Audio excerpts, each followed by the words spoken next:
Okay, welcome to the deep dive. We are plunging head first, really, into what it takes to get a business off the ground. Yeah, specifically focusing on those legal must-haves and the absolute basics for setting up your finances right. Exactly. And we've been digging into a source that kind of lays this all out. It's called Founding a Business, Legal and Financial Foundations.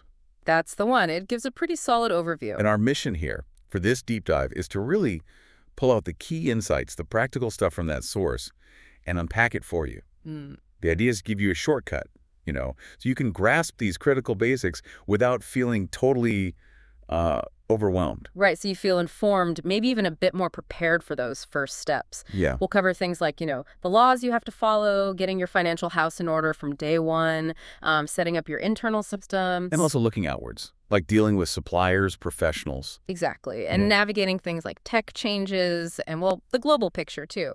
Okay, so let's start right there, that crucial starting point, understanding the legal requirements. Uh-huh. The source makes it so clear, and honestly, you can't say this enough if you don't know the rules or you ignore them.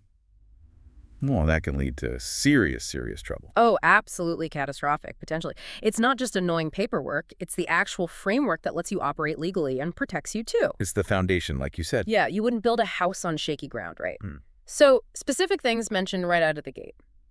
You've got to legally register your business name, Got it. Step one, your formal ID, and link to that, I guess. your domain name. Yep. Yeah, Especially now, everything's online. Registering that protects your brand digitally. makes total sense. Your online front door. What else? Beyond the name. Well, taxes. Yeah. Always taxes. You need to be compliant with state and federal tax regulations. That's just non-negotiable. Right. No escaping those. Better get it sorted early. Definitely. And something people might overlook at the very start, but it kicks in fast.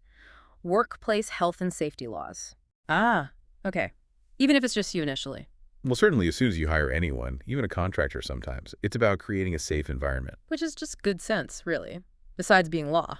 Exactly. Then there are trade practices laws, specific to your industry, how you can market, how you sell, Mm-hmm. and don't forget the local stuff, local government regulations, zoning, permits, even rules about signs. It all depends on where you are and what you do. Wow, okay. That is quite a checklist. It is. So knowing this upfront isn't just about ticking boxes. It's about avoiding, huge headaches later, fines, lawsuits. Or even being forced to close down. Yeah. The source really hammers this home. Get the legal stuff right first. It sort of unlocks everything else. But you don't have to be a lawyer yourself, Yeah. right? The source mentions bringing in help. Absolutely. And that's a really key point. Leveraging external professionals. Outsourcing the expertise you don't have.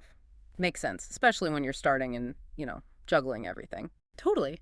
The source gives examples like bookkeepers. They can handle the tricky financial record side of things. Right. Saves you drowning in spreadsheets. Or recruiters, maybe, to find good people without you spending ages on it. Sales pros, marketing consultants. IT techs to set up your systems. Maybe freelancers for specific jobs. Exactly. All sorts. Hmm. The core idea is knowing what you don't know or what you don't have time for and bringing in someone who specializes. Yeah, that seems smart. It could save a lot of pain and probably money in the long run. For sure. Getting it done right the first time. Okay, let's shift gears firmly into the money side. Establishing bank accounts. The source has like one golden rule here, doesn't it? It does. And it's absolutely critical. Keep business, finances separate from Personal that. finances. Emphatically put. Well, it matters. It's not just a nice idea. It's vital for legal protection. It keeps that line clear between you and the business, protecting your personal stuff if things go wrong. Right, the liability aspect. And just for basic clarity, you honestly can't tell if your business is actually making money if personal and business funds are all mixed up in one pot. That makes so much sense. Sounds simple, but I imagine it's tempting to just blur the lines early on. Very tempting, especially when cash is tight.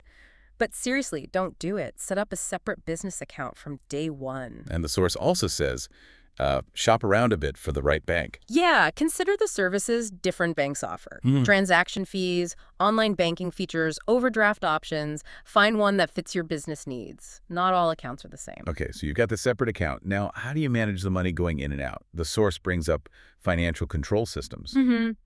And what's interesting is how it defines them. Not just tracking money, but as Processes, methods, tools, all designed to monitor and manage performance. So more proactive than just reactive. Exactly. The main goal is to prevent financial problems and losses, spotting potential issues before they become big ones. Like early warning systems for your finances. Mm. Okay. The source mentions specific ones. Budgeting, cash flow management. Control of accounts receivable and auditing. Right. So budgeting is like the plan, your Yeah. financial map for the future. Pretty much. Estimating your income and expenses for, say, the next quarter or year. It helps you set targets and control spending. And cash flow management. That sounds crucial. It really is. Think of it as making sure your business can breathe, ensuring enough actual cash is coming in when you need it to pay the bills, pay salaries, etc. Okay. And accounts receivable control. That's about getting paid, right? Yep. Keeping track of who owes you money and making sure you collect it reasonably quickly because, money owed isn't cash in the bank yet. Very true. And auditing. That sounds a bit formal.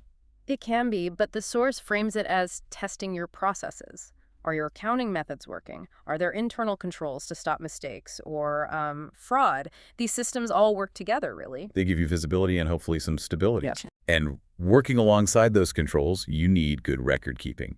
The source really emphasizes this too. Yeah, it says they're essential for monitoring, managing, and reporting your financial performance. And it makes the point that this isn't just about staying legal, right? Right. It has a dual purpose. Yes, it's a legal obligation. You need records for taxes, for potential investors, etc. But it's also an incredibly valuable tool for you, the owner. How so? Well, good records give you the data to make informed decisions. Is this product line profitable? Are expenses getting out of control? You can't know that stuff reliably if your records are messy or incomplete. You'd just be guessing. Flying blind, essentially. Pretty much. So what kind of key records or documents does the source highlight? It starts with source documents. These are the basics, the actual proof of transactions. Like receipts, invoices. Exactly. Bank statements, deposit slips, the physical or digital evidence. That's the foundation. The paper trail, or the digital trail now, I guess. Then there's the cash book. Basically, a running summary of all your cash receipts and payments. Simple, but shows the flow. Okay. And the income statement, that's the P&L, right? Profit and loss. Precisely. That's where you calculate if you made a profit or loss over a certain time period, matching your revenues against your expenses. Tells you if you're actually making money from operations. Crucial number. And the balance sheet. The balance sheet is more like a snapshot. It shows your financial position at one specific point in time. What your business owns its assets versus what it owes its liabilities. Okay. Together, the income statement over time and the balance sheet at points in time. They give you a really powerful picture of your financial health. Makes sense. Okay, stepping outside the internal finances for a moment. Businesses need suppliers. Yep. Can't do much without them usually. And the source mentions the obvious factors to consider. Price, quality, reliability. How close they are, maybe. The practical things. But it also adds another layer, which feels very current. Social responsibility. Yeah, that's becoming a much bigger consideration for many businesses and their customers, too. So it's not just about getting the cheapest materials anymore. Not necessarily. The source points out that choosing suppliers who align with your company's corporate social responsibility goals, well, it has pros and cons. Like what? Well, a benefit might be boosting your brand image, attracting customers who care about, say, ethical sourcing or environmental impact. A limitation might be that those suppliers cost more, or maybe there are fewer options available. Ah, okay. So it's a trade-off. Yeah. Balancing your values with the bottom line and practicality. Exactly. It's another factor in that decision mix. Now, for the real practical day-to-day stuff, Yeah. policies and procedures. How does the source define these? It draws a useful distinction. A policy is described as an established set of broad guidelines for employees. So the general rules, the principles. Kind of, yeah. They set the direction. They should reflect legal requirements, definitely, but also the kind of behavior and standards you want in your business. They're the what's and the why. Okay. And a procedure then is? The procedure is defined as the series of actions that puts a policy into practice. Ah, so that's the how, the step-by-step instructions. Exactly. Policy sets the rule. Procedure tells you how to follow it consistently. Got it. And together, the source says they establish the routines needed to achieve your business objectives. Right. They bring consistency, which is super important as you grow. They help with training new people. They ensure things are done correctly, legally. Sounds essential for scaling up. Definitely. And a key point the source makes, They need regular review. Why is that? Because things change. Laws get updated, technology evolves, your business strategy might shift. Your policies and procedures need to keep up to stay relevant and effective. Can't just write them and forget them. Good point. Constant gardening, almost. Kind of, yeah. Okay, finally, the source looks even further outwards at the bigger picture. Technology and global issues. It stresses that businesses really need to adapt to this rapidly changing environment to succeed today. You can't operate in a vacuum. And technology is obviously a massive part of that change. Huge. The source mentions rapid advancements everywhere: manufacturing, admin, marketing. Leveraging tech effectively can give you a real edge. It gives the customer database as a specific example. Yeah, that organized collection of info on your customers' contacts, buying habits, preferences, interaction history. All that data. Right. And it notes there are benefits like being able to personalize marketing, understand your audience better, but also costs. Setting it up, maintaining it, and crucially, ensuring data privacy and security. That's a big one now. For sure. And then there's globalization. The world getting smaller, in a business sense. Opening up markets. Yeah. The source, using an Australian example, points out it gives businesses access to potentially way more customers, but also a wider range of suppliers globally. So opportunities on both sides. Definitely. It mentions the decision businesses might face. Should we connect with overseas suppliers? Or try to sell overseas? And again, there are upsides and downsides. Exactly. Benefits could be lower costs from suppliers or a massive new customer base. Costs might include, complex shipping, different regulations, currency risks, cultural nuances. It adds complexity, but potentially huge rewards. So lots to weigh up there too. Always trade-offs. Okay, so let's try and pull this all together, this deep dive into getting started. We've covered the absolute must-do legal framework you need right at the beginning. Yep, getting registered, knowing the rules. Then the critical importance of managing your money properly, separate accounts, those financial control systems like budgeting and cash flow. And solid record keeping, not just for compliance, but for smart decisions. Right. And structuring how you actually operate with clear policies and procedures for consistency. Building those internal routines. And then looking outward, working smart with external professionals, choosing suppliers carefully, maybe considering social responsibility. All while keeping an eye on how technology and globalization are constantly shifting the ground beneath your feet.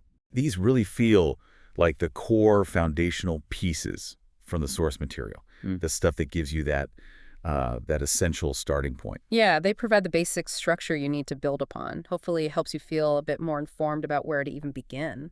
Definitely. And, think about that last point. Policies and procedures needing constant review because tech and the global scene change so fast. It's relentless. It kind of raises a final thought, doesn't it? For anyone starting or running a business, Yeah. well, in a world that just keeps accelerating, how do you actually find that balance, between setting up stable, reliable routines and policies inside your business? The stuff you need for efficiency and consistency. And the absolute necessity to keep adapting, changing, just to stay relevant and competitive. What does managing that constant tension actually look like day to day? Yeah, that's a really interesting and ongoing challenge, isn't it? How to be both stable and flexible all the time. Something to keep pondering.